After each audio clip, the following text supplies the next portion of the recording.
Hi guys! Welcome back to my page. Welcome back to my channel, Online Selling Tips and Techniques. So, for today's video, ang pag-uusapan po natin ay tungkol sa no video, no refund policy ng ibang kapatid nating seller. So, wag na natin patagalin. Let's go!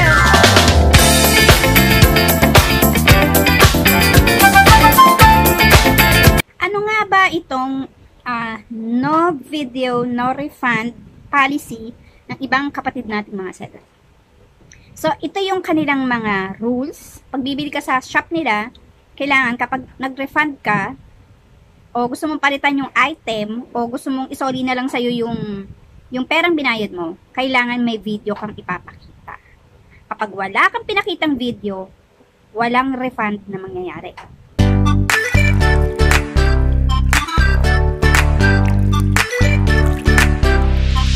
Nag-react na ang DTI dyan. Which is nakasaad doon sa Consumer Act ng DTI na hindi nila ina-allowed yan. So, ano nga ba itong Consumer Act of the Philippines? Ang sabi sa Consumer Act of the Philippines, the policy aims to protect the interests of the consumer, promote general welfare, and establish standards conduct for business and industry. So, kasi itong Consumer Act of the Philippines, hinati yan o dinivide yan sa anim na division. So, isa dyan, return and refund policy nga. So, itong Consumer Act of the Philippines, aim nito na protektahan lahat ng mamimili, lahat ng buyers o consumer natin, mapa-online o ito man ay mapa-walk-in o yung tinatawag nating pupunta sa mall. So, hindi ina-allow dyan ni DTI na hindi mo pwedeng ibalik yung binili mo kung ito ay may sira, ito ay may punit, basta may damages siya at hindi mo nagustuhan yung kulay, pwede mo siyang isuot. Now, in case naman sa online, yung policy ng DTI na sa no return, no exchange policy, ito yung sinasabi. Policy ng DTI, no return, no exchange policy, so that the consumer may exercise yung 3R. Ano ba yung mga 3R na to? Ito yung repair, replacement, and refund. Ito yung Consumer Act, Republic Act 7394. No video, no refund policy ng iba nating kapatid na seller. Hindi po yan ina-allow. Kasi hindi naman po lahat ng consumer at buyer nagbi-video kapag natanggap na nila yung parcel o item o product na in-order nila. Okay?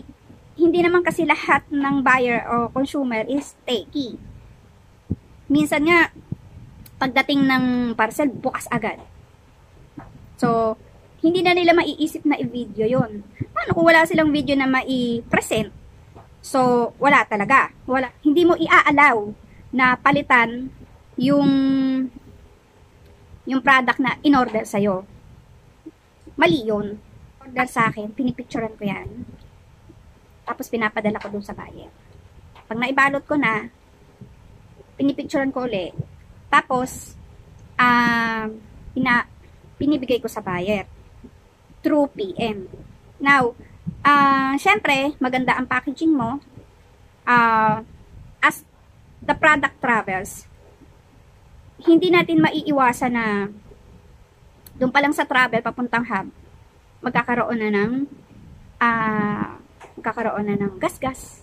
Yung pinaka-package, may mapupunit, may masisira. Huwag lang bumaksak. Kasi, may mga lumalabas sa social media na yung mga in-order natin na parcel, tinatapon-tapon na lang doon sa van. So, hindi rin maganda yon. So, kailangan responsible enough din ang ating mga pick-up riders doon sa mga ino-order ng mga consumer natin o mga buyers natin.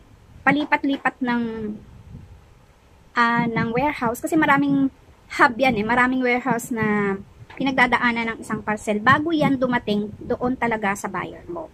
So, hindi mo maiiwasan yan na may mapunit, may masira, na kung sa package lang, walang problema. Basta konting sira, konting punit, okay lang yan. Basta wag lang lalabas talaga yung pinaka-parcel sa loob.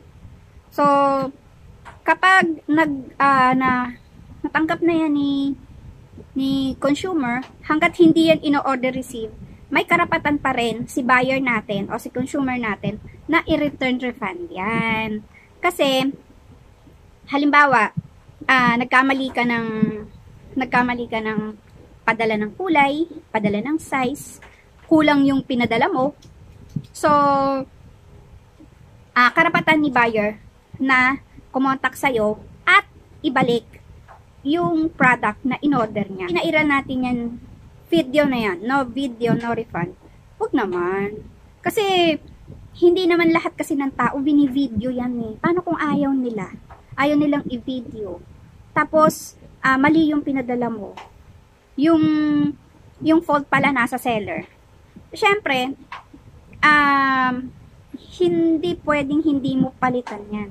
Kasi, unang-una, nagbabayad yan ng tama doon sa parcel na in-order niya sa'yo. So, karapatan niya na i-refund yung pera niya dahil mali ang bigay mo sa kanya ng product. Now, during travel at nasira yun, hindi naman siguro kasalanan na din ni seller at hindi rin naman siguro kasalanan na din ni buyer. Dahil sa dinami-dami ng parcel na idini-deliver araw-araw sa ating mga buyers at consumer natin, hindi rin natin kasi maiiwasan na merong mabasag, merong mag-crack, may mapunit. Kaya nga ang susi doon is good packaging. Sa side naman ni seller, kasi seller din ako, kaya daw nila require na no video, no refund, tektahan nila yung mga products nila o yung pagiging seller nila. Hindi nga lahat ng tao nagvi-video. Ito pa, hindi lahat ng tao nagbabasa ng description. Karamihan, hindi nagbabasa ng description. Okay? Minsan nga, hindi nag-aano yan eh. Hindi nag-PPM sa seller eh. Karamihan, hindi nag-PPM sa seller. Karamihan nga na umu-order sa akin, diretso order na yun, diretso placement. So, kapag may order sila, kinukunan ko tapos pinapadala ko. Sabi nila, lugi na nga tayo doon sa ano eh, tapos may BIR fees pa tayo. Ganun talaga. Hindi man tayong abono. Ganun ang buhay ng seller. Return and refund is karapatan yan ng lahat ng consumer, ng buyer na mamimili na isole kapag may damages, mali yung pagkakapadala at saka kapag may sira. Hindi naman siguro kasalanan ni buyer na masira yung item on the way. No, hindi din. Kailangan talaga niyang isole at ma-refund yung pera na ibinayad niya. May video man o wala. May picture man o wala. Kasi baka daw abusuhin, ganito ganon, lagi na lang return. Ganon talaga ang buhay ng isang seller. Kasama dyan ang lugi. Walang business na maliit man o malaki na hindi nalulugi. Kasama din ang pagre-return ng mga items at pagre-refund ng ibinayad. Kasama yon. So, huwag kayo magagalit sa akin no video, no policy. Hindi ko nga alam kung saan ang galing yan eh. Hindi naman talaga yan law. Kumbaga parang naniniguro lang talaga siguro yung ibang kapatid nating seller. Kaya siguro nagre-record sila ng video. Naniniguro lang sila na talagang nasira. Pero, isipin din nating mga seller na hindi lahat ng buyer natin maiisip pa na videohan habang binubuksan yung order nila. Hindi lahat ng buyer ganun. Okay? So, personal opinion ko lang yan. Huwag kayo magagalit sa akin. Yung ibang seller dyan, huwag kayo magagalit sa akin. Ako kasi hindi ako nagre-record ng video. Merong nagsabi sa akin kasi, may umorder nga sa akin dati. Vanda notebook. Ang ano niya, ang order niya sa akin is 3 notebook. 3 prep. Hindi ko rin alam kung paano nasama yung writing, banda writing. Sabi niya sa akin, yung pinadala mo sa akin, ate, 2 prep lang, tapos 1 banda writing. Gulat ako. Sabi ko, check ko naman. Magkakapareho kasi sila ng kulay. Kung hindi mo babasahin na writing notebook 1 at saka prep, malilito ka talaga.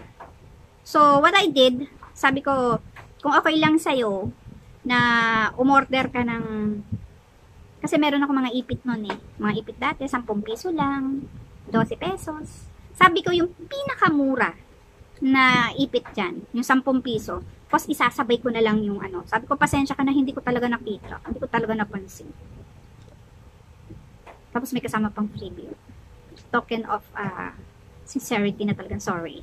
Hindi ko talaga alam na nahaluan ko pala ng writing notebook 1. Nakakahiya sa buyer. Isosoli ko na lang. Sabi ko, hindi na, wag mo nang isoli.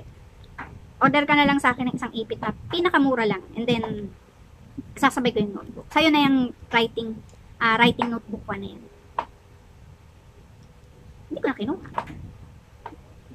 Kasi yung iba, pag nag-return refund ka, pag pinadala mo ulit, binalik mo ulit sa buyer, ay sa seller, hassle. Siyempre, mag-e-effort ka ng time. So, yun lang.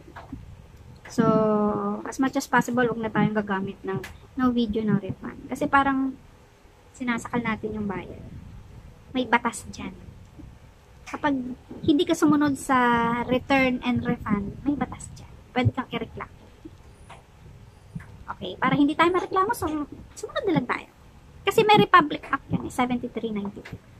Return and refund policy. Yung Consumer Act of the Philippines. Okay? So, yun lang. I do hope na nakatulong yung video. And I do hope wag magalit sa akin yung ibang seller. Tayo ay nagre-react lang. So, thank you for watching. And please, kung nakatulong man ang video na to, please do subscribe and follow all my SOCMEDs. Kung ayaw nyo lahat, pwede namang YouTube lang, pwede namang Facebook page lang, o pwede namang Facebook group. Meron din sa Twitter, meron din sa Instagram, at meron din sa TikTok. Nakalimutan ko ba? Wala na yan. So, thank you for watching. If you have any comments, any reaction sa video na to, please comment below. Thank you for watching. Bye!